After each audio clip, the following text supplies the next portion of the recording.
Selamat jumpa kembali bagi penonton setia kami di Umat Islam Channel. Kali ini Umat Islam Channel akan menceritakan seorang pemuda miskin yang bernama Uwais Al-Qarni. Selamat menyaksikan alur cerita ini.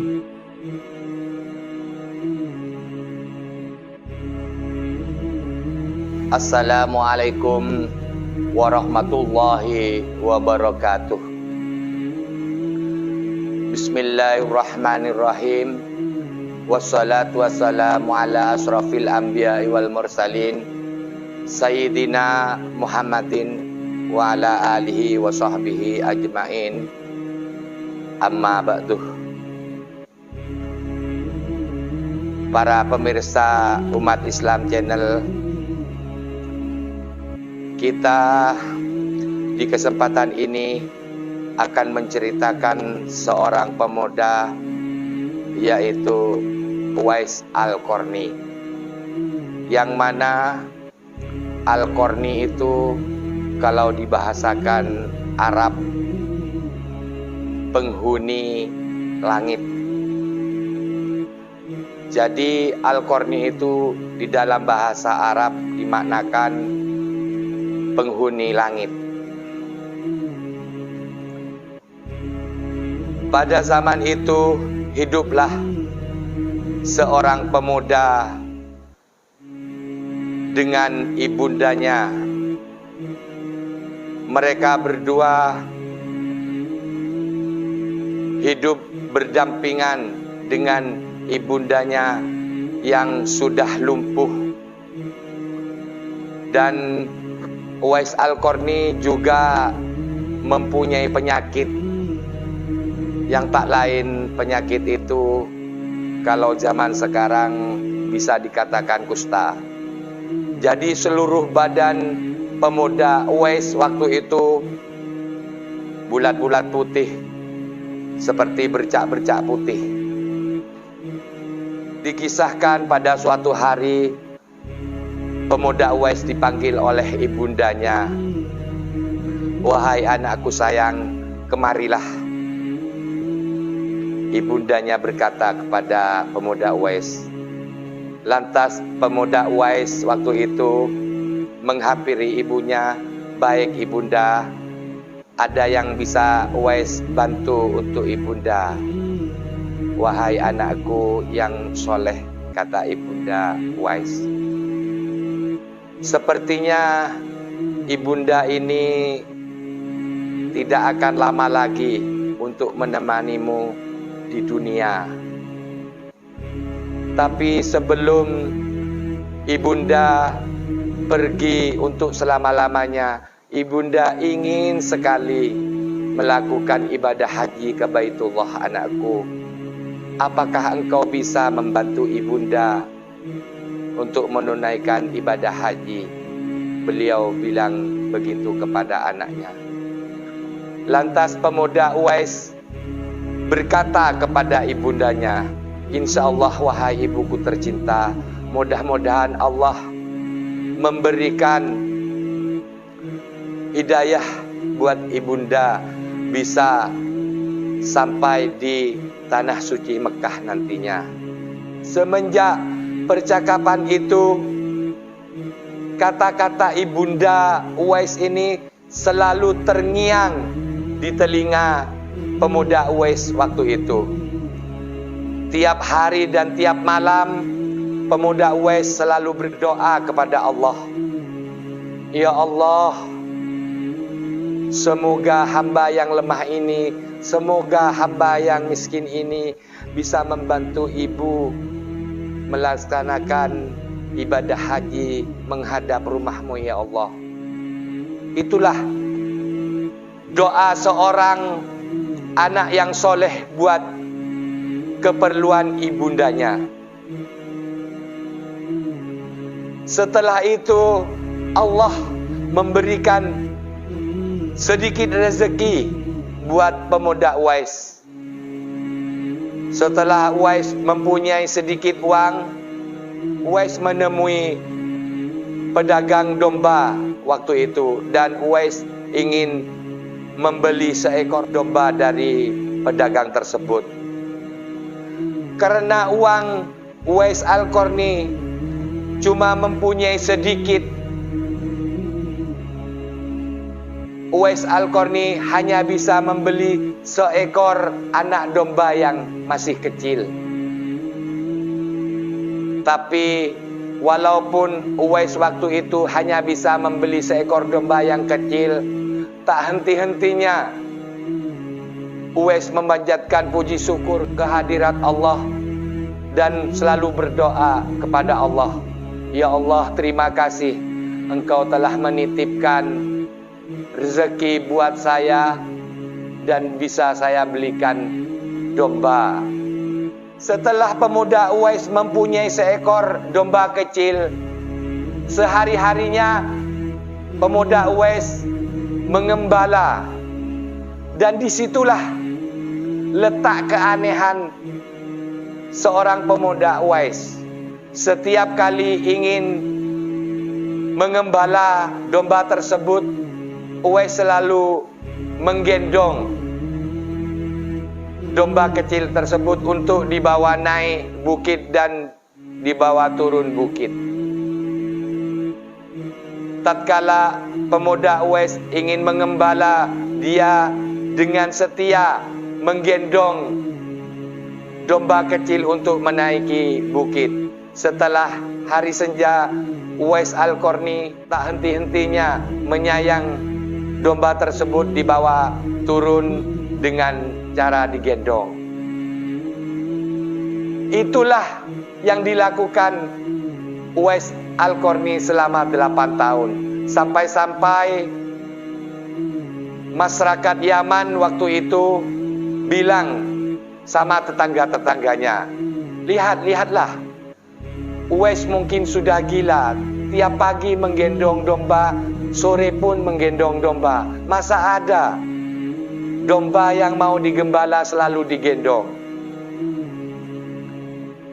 Namun Uwais waktu itu tidak menghiraukan hinaan dari tetangga-tetangga Uwais. Uwais selalu tekun dan rajin, tiap hari menggendong, tiap sore menggendong, membawa pulang domba kecilnya. Setelah 8 tahun berjalan, akhirnya kambing itu pun menjadi besar, sampai 120 kilo. Kambing tersebut tiap hari dibawa naik ke atas bukit, sore harinya dibawa turun dari atas bukit untuk menuruni dan menuju ke rumahnya. Kambing pun besar. Begitu juga dengan otot pemuda Uwais waktu itu, sangat kekar dan gagah.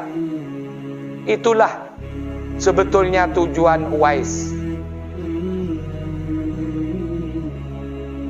Setelah waktu menunaikan ibadah haji tiba, rupanya masyarakat Yaman berkumpul menjadi satu untuk melaksanakan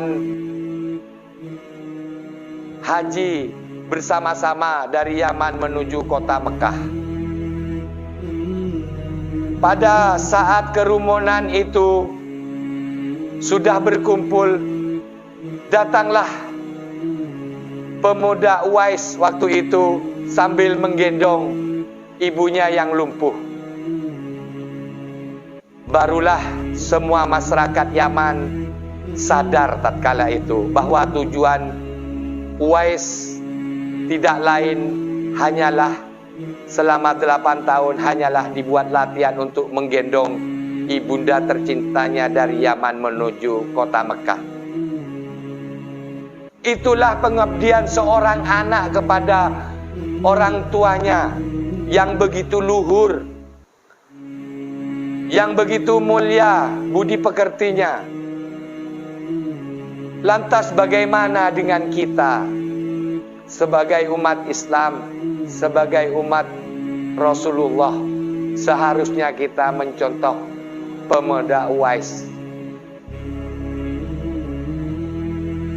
Setelah mereka pun berkumpul, lalu mereka bersama-sama menuju kota Mekah untuk menunaikan ibadah haji waktu itu. Dan sesampainya di Baitullah, pemuda Uwais selalu berdoa. Doa itu pun tidak mendoakan dirinya.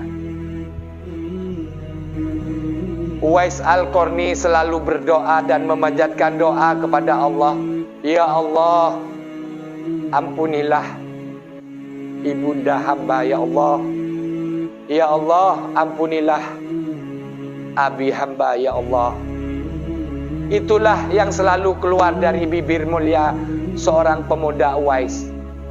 Begitulah tiap hari, tiap melakukan doa bersama ibunda, selalu Uwais mendoakan kedua orang tuanya. Sehingga pada suatu hari ibundanya pun mendengar doa Uwais Al-Qarni. Wahai anakku sayang, kenapa engkau selalu mendoakan ibu dan ayahmu? Lalu bagaimana dengan kamu?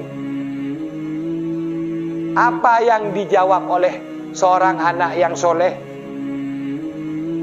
Wahai ibu tercinta, cukuplah aku mendoakan ibu dan ayahanda, karena saya sangat berbahagia apabila ibu dan ayahanda nantinya di sisi Allah mendapatkan kemuliaan dan diberikan kedudukan yang layak.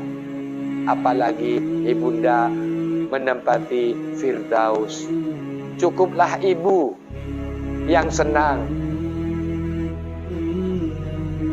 Begitu mulia hatinya seorang pemuda Uwais,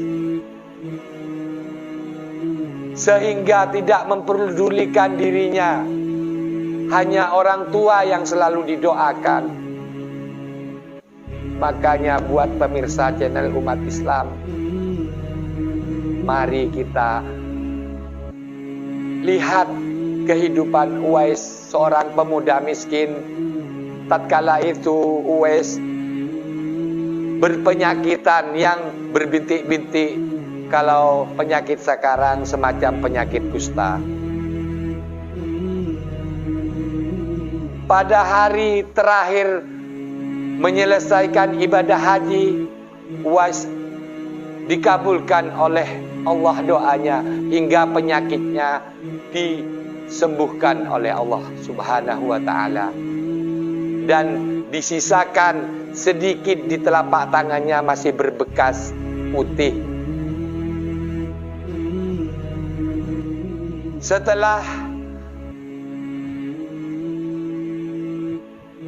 ibadah haji selesai, maka semua masyarakat Yaman waktu itu pulanglah bersama-sama, termasuk pemuda Uwais. Di dalam perjalanan, pemuda Uwais begitu bahagia, begitu bangga karena dirinya sudah bisa mengantarkan ibunda tercintanya bisa melaksanakan ibadah haji. Dan sesampainya di rumah, pemuda Uwais berpamitan kepada ibundanya. Wahai ibunda tercinta, izinkanlah anakmu yang kurang berbakti ini untuk bepergian. Ibundanya bertanya kepada Uwais, mau pergi kemana engkau anakku? Aku ingin pergi ke kota Madinah. Aku ingin sekali bertemu dengan junjunganku Nabi Muhammad SAW. Ibundanya pun merestui kepergian anaknya untuk bertemu dengan junjungan kita Nabi Muhammad SAW. Di dalam perjalanan dari kota Yaman menuju kota Madinah waktu itu, Uwais selalu berdoa dan menitipkan ibunya kepada Allah. Apa isi doa Uwais waktu itu? Ya Allah, selama hamba di dalam perjalanan dari kota Yaman ke kota Madinah, hamba tidak bisa menjaga orang tua hamba. Maka selagi saya dalam perjalanan dari kota Yaman sampai ke kota Madinah hingga saya pulang, kutitipkan ibunda tercinta kepadamu ya Allah. Semoga ibunda selalu senantiasa dilimpahi rahmat dan nikmatnya dari Engkau ya Allah. Begitulah cara anak soleh menitipkan orang tua kita kepada Allah Subhanahu wa Ta'ala. Sesampainya di kota Madinah, pemuda Uwais bertanya kepada seseorang, "Di manakah wahai kaum muslimin tempat baginda Rasulullah tinggal?" Lantas orang itu pun mengasih petunjuk kediaman Rasulullah. Setelah pemuda Uwais sampai di rumah baginda Rasulullah, betapa senang waktu itu hati seorang pemuda Uwais ingin berjumpa dengan junjungannya. Lantas pemuda Uwais mengetuk pintu rumah baginda Nabi Muhammad SAW dan seraya mengucapkan salam, "Assalamualaikum warahmatullahi wabarakatuh." Dijawabnya lah salam dari dalam, "Waalaikumsalam warahmatullahi wabarakatuh." Tapi salam itu tidak sesuai dengan yang diharapkan oleh pemuda Uwais, karena suara itu adalah seorang wanita yang tak lain keluar dari rumah baginda adalah Siti Aisyah, istri baginda Nabi. "Wahai pemuda, ada keperluan apa engkau datang ke rumah baginda Nabi?" kata Siti Aisyah waktu itu. "Saya jauh dari negeri Yaman, hanya ingin bertemu dengan junjungan saya baginda Nabi Muhammad SAW." Begitulah kata pemuda Uwais. Dan Siti Aisyah menjawab, "Kalau baginda sekarang tidak ada di rumah, baginda sedang ada di medan perang, dan baginda pun tidak berpesan kepada saya entah 1 bulan, entah 2 bulan beliau yang akan kembali.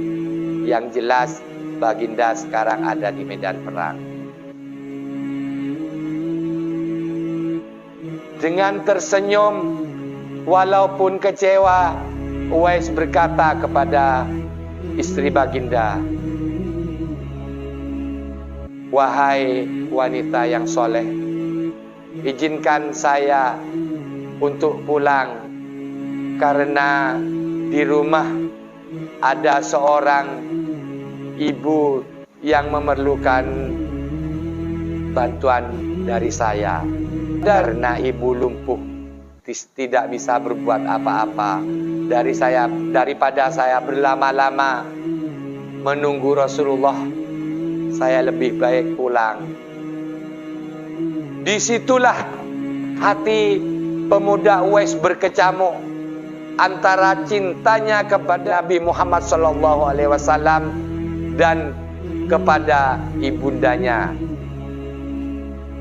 Tapi Uwais begitu cinta kepada Rasulullah, dan di samping itu, di satu pihak Uwais Al-Qarni juga mencintai ibundanya. Dengan perasaan sedih, Uwais berpamitan kepada Siti Aisyah dan pamit untuk pulang. Setelah pemuda Uwais sampai di rumah, begitu juga Rasulullah kembali dari medan perang dan sampai di rumah Siti Aisyah. Dan Siti Aisyah pun menceritakan kepada baginda Rasulullah kalau saat baginda Rasulullah ada di medan perang, ada seorang pemuda yang ingin bertemu dengan Rasulullah. Dan beliau mengatakan bahwa pemuda tersebut adalah Uwais. Di pertemuan itu, di saat baginda pulang, masih ada dua sosok sahabat yang tak lain adalah Sayyidina Abu Bakar dan Sayyidina Umar mengantarkan Rasulullah waktu pulang dari medan perang. Dan Rasulullah berpesan kepada Abu Bakar dan Sayyidina Umar waktu itu, "Wahai para sahabatku Umar dan Abu Bakar, apabila kelak engkau punya kesempatan, mintalah doa kepada seorang Uwais Al-Qarni. Semenjak itulah nama Uwais dikasih gelar sama Rasulullah menjadi Al-Qarni, yang artinya penghuni langit. Karena semenjak doa pemuda Uwais waktu di Masjidil Haram, semua penduduk langit merasakan rindu kepada seorang pemuda Uwais. Dan Rasulullah berpesan kepada Sayyidina Abu Bakar dan Sayyidina Umar, "Jangan lupa engkau apabila mempunyai kesempatan bertemu dengan Uwais Al-Qarni, mintalah dibacakan istighfar darinya. Dan mintalah didoakan supaya dinaikkan derajatmu." Begitu agung, begitu mulianya seorang pemuda Uwais. Seorang sahabat Rasulullah, Abu Bakar As-Siddiq dan Umar bin Khattab saja dianjurkan sama Rasulullah masih untuk minta doanya seorang Uwais Al-Qarni. Lantas Sayyidina Umar bertanya kepada baginda Nabi Muhammad SAW, "Ya Rasulullah, bagaimana saya bisa mencari seorang pemuda Uwais Al-Qarni?" Kata Sayyidina Umar waktu itu, "Uwais Al-Qarni berasal dari negara Yaman. Dan di telapak tangannya itu ada bekas putih, menandakan dia sembuh dari penyakitnya. Dulunya Uwais Al-Qarni adalah seorang pemuda yang sekujur tubuhnya berpenyakitan. Tapi Allah menyembuhkan tatkala dia mendoakan ibunya di hadapan Baitullah, dan disisakan sedikit di telapak tangan kanannya." Begitulah baginda Nabi Muhammad SAW memberikan penjelasan kepada Sayyidina Umar dan Abu Bakar. Diriwayatkan setelah kematian Uwais Al-Qarni itu cukup menggegerkan penduduk Yaman, karena seorang pemuda miskin yang tidak punya apa-apa, tatkala kematiannya beribu-ribu orang bersolawat, beribu-ribu orang memandikan, beribu-ribu orang ingin mengkafani dan melayani Uwais Al-Qarni waktu itu. Yang tak lain, Allah memerintahkan penduduk langit untuk melayani seorang pemuda yang sangat taat kepada orang tuanya yang bernama Uwais Al-Qarni, gelar dari Rasulullah. Begitulah kehidupan seorang Uwais Al-Qarni di zaman Rasulullah.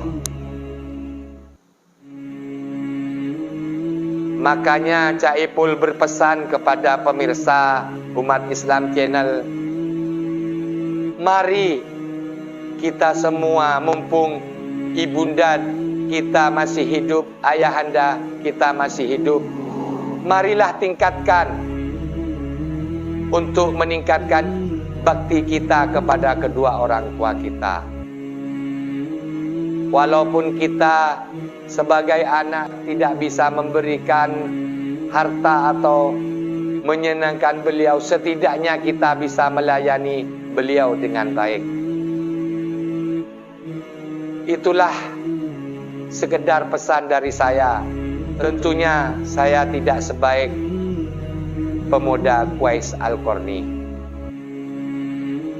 Akhiru kalam wabillahi taufik wal hidayah. Wassalamualaikum warahmatullahi wabarakatuh.